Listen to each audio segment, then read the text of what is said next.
তো কথা বলছিলাম আসলে যে কারা আসলে পরিসংখ্যান এগিয়ে রয়েছে, কাদের উপরে আসলে আলোটা পড়বে এই ম্যাচে এবং পাকিস্তানের জন্য কতটা টাফ হতে পারে এই ম্যাচ উইন করা।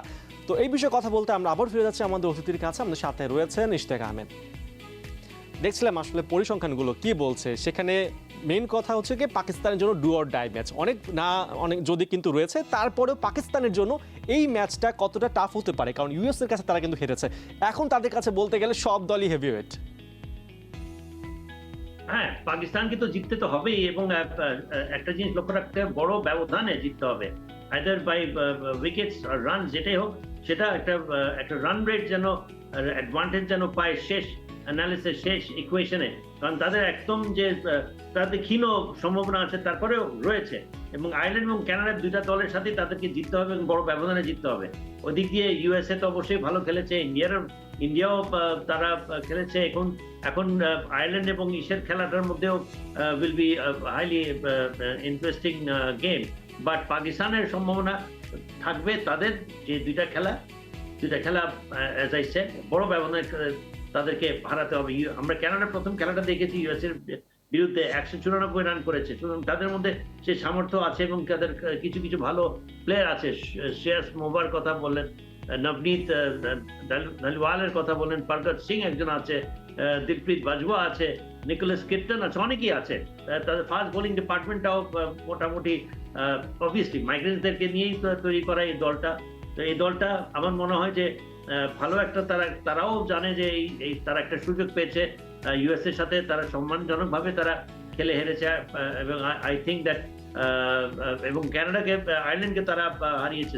সুতরাং দেয়ার টেলস উইল বি আপ। আর তো আমি বলি কালকের খেলাটা কিন্তু একটা ভালো খেলা হবে অবশ্যই।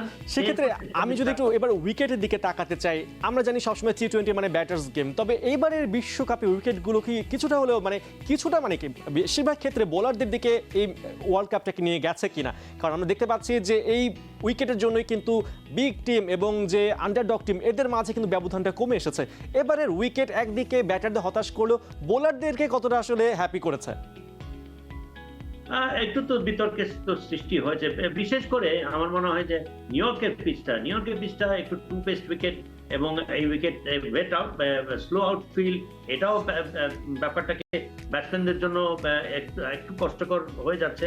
উইকেটটা is not the typical type of, যেখানে T20 এবং ওয়ানডে ক্রিকেট অবভিয়াসলি 4 ছক্কার খেলার, এবং এগুলা খেলাই হচ্ছে ব্যাটসম্যানদের খেলা। তো সেটা আমরা দেখতে পাচ্ছি না because of the nature of the wicket. ডায়ালিসের তারপরে উইকেটটা রয়েছে ভালো ব্যাটসম্যানদের অনুকূলে থাকলেও হাই স্কোরিং ম্যাচেস আমরা দেখছি না। এখনো খেলা বাকি রয়েছে, আমরা এরপরে যখন ক্যারিবিয়ানসে শুরু হবে সেখানে হয়তো আমরা বেটার উইকেট পাবো, সেখানে হয়তো বা হাই স্কোরিং ম্যাচেস দেখলেও আমরা দেখতে পারি। বাট ইয়েস, এটা প্রথমবার হয়েছে ইউএসএ তে, ড্রপ ইন উইকেটস এর মাধ্যমে হয়েছে।